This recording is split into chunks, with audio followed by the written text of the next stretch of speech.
everyone, Hiya. we're the Stitch Sisters and we're bringing you a new video all about our recent trip to London, where we went for lots of reasons. We went and we had a lovely afternoon tea at Fortnmum Mason's. We had tiny sandwiches, Gorgeous cakes, and we went to see a wonderful show, An American in Paris, which is one of my birthday presents from Nikki, which is really lovely. But the main reason that we went to London was for fabric shopping. Yes, and it's very indulgent. We had heard on YouTube, I think, or maybe on Instagram, we'd heard the Goldhawk Road in London mentioned quite a few times. Yes, and that they had a lot of fabric shops. Yes, we'd heard crazy numbers, like 14 fabric shops on the same street, and that just made us very excited. So we thought that we needed to have a trip to go and check it out for ourselves. Yeah. And so we did that amongst various other things, but we thought we might be interesting for you to hear about our adventures, and just so that if you're planning a fabric shopping trip to London, you know where's worth going and where's not. Yes. And well, you obviously can make your own decisions, but we'll intersect some pictures so you can see for yourselves. So should we start at the beginning? Because the first day... At the very beginning. At the very beginning. I feel like I want to burst into song now. So we went straight to the Goldhawk Road. We did. We literally dropped our bags at the hotel, had a bit of lunch, and then jumped back on the tube. Shepherd's Bush is the area of Goldhawk Road, but it does have its own tube station. Which is on the... Hammersmith and City Line, the pink one. Yes. And it's just one stop from the end of the line, just one stop from Hammersmith. And when you come out of the tube station, you immediately can see, in fact, as the train's pulling in, you can see at least three fabric shops from the window. It starts from the tube station and goes in one direction up the road, back down the other side. And I'm pretty excited. And to be honest, we've got mixed feelings about the shops on Goldhawk Road, because whilst there are an abundance of them, we found that the first few that we went to, the ones that are closest to the tube station, are actually quite pricey. Yes. So you're talking about for the quality of fabrics that they're selling. Exactly. Yeah. So you're talking about things like cotton linens and sort of novelty prints and things that I've seen online from as little as £4 maybe to £8 a metre. But some of the shops turn £12, £15, £18 a metre. So I don't know if they're taking advantage of their position being so close to the station that they can afford to charge a premium.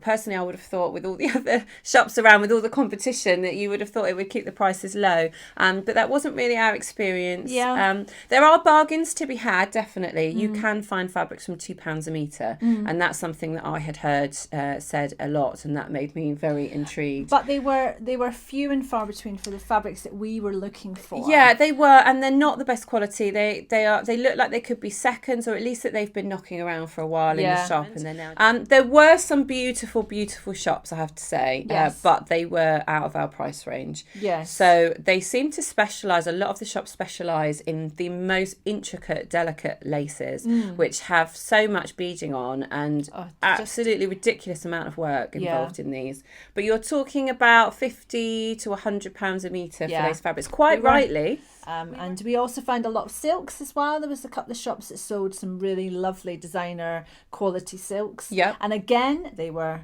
£50 up a metre.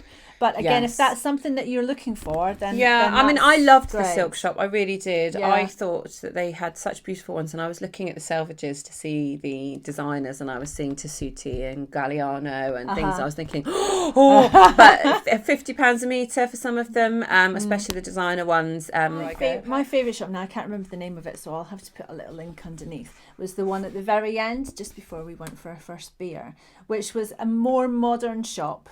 And the fabrics inside were much more modern. They were pricey, but upstairs they had a clearance section, and we all just went a bit crazy in the they were selling bolt ends, so it could be anything from ½ a metre to 3.5 metres on the end of the bolt, and they were at least half price, some of them less so some real bargains to be had there. So there are definitely some lovely shops there, and I would definitely recommend that you go and check it out, but just go with realistic expectations. So on the second day, we decided to visit a few of our favourite fabric store haberdasheries that we follow on Instagram. So we like Sew Over It, patterns. And we also wanted to go to Raystitch, both of which are in Islington. We walked down to Sew Over It. We got there about 11 o'clock in the morning, only to discover it was shut. They were closed. Which there's a picture, we might have to insert the picture because there's a picture of Rachel and I looking very sad and full on. in the front of So Over It. But we did have a very long look in the window. We did, yes, in between posing outside looking very sad. Let me in! So they only open from 12 on Saturdays, so that is worth knowing.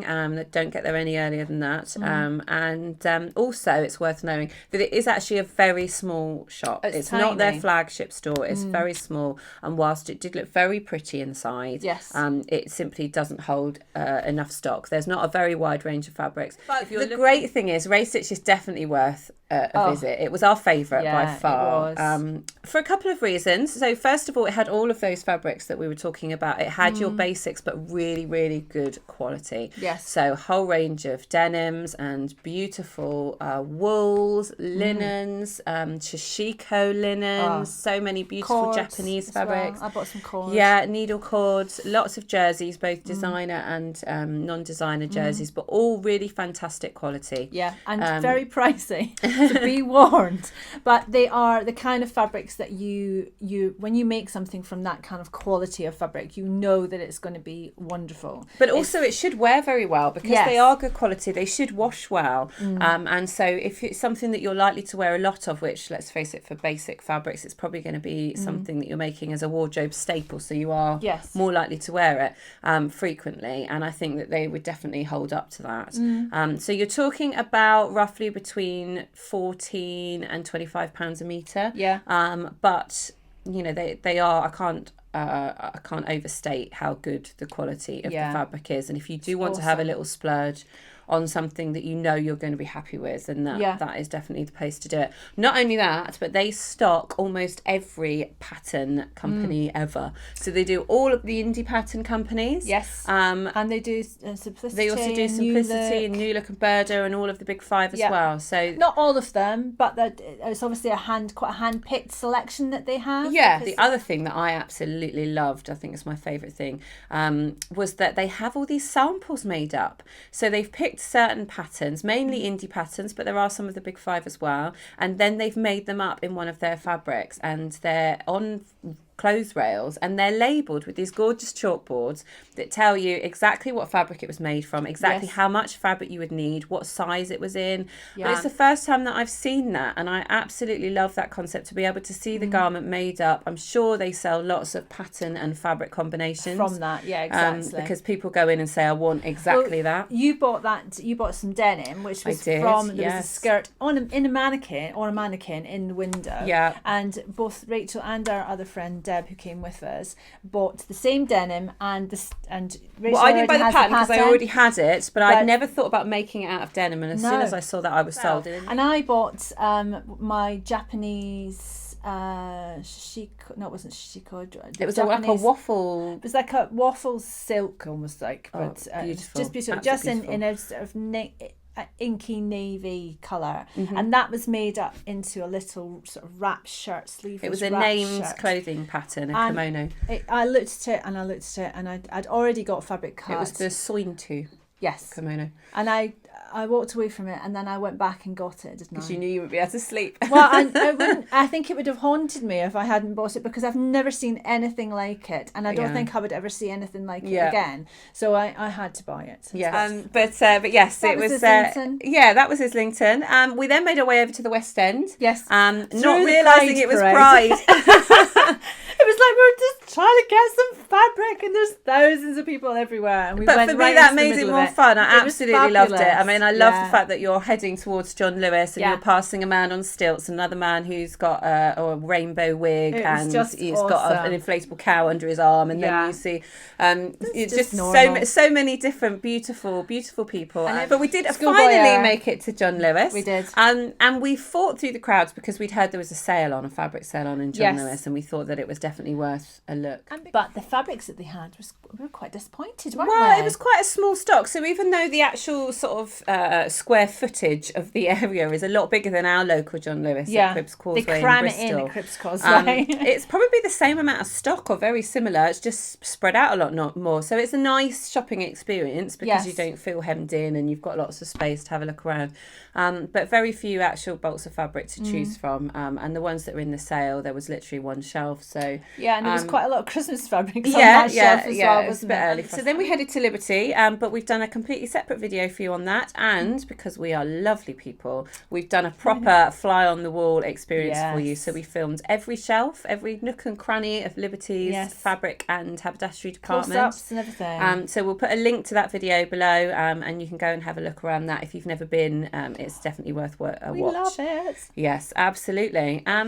So we hope that you found that useful, giving you a little rundown of all of the shops that we went to, and hopefully you've enjoyed seeing the pictures as well. If you've got any questions, then please do comment below. If you've got any other requests for videos, and if you know any places where we can have our next little weekend away that has good fabric shops, please. Yeah, we're thinking another city, maybe Birmingham or Manchester, somewhere like that. So we would love to hear your recommendations for fabric shopping. And we'll be back soon with another video. Take care, guys. Bye.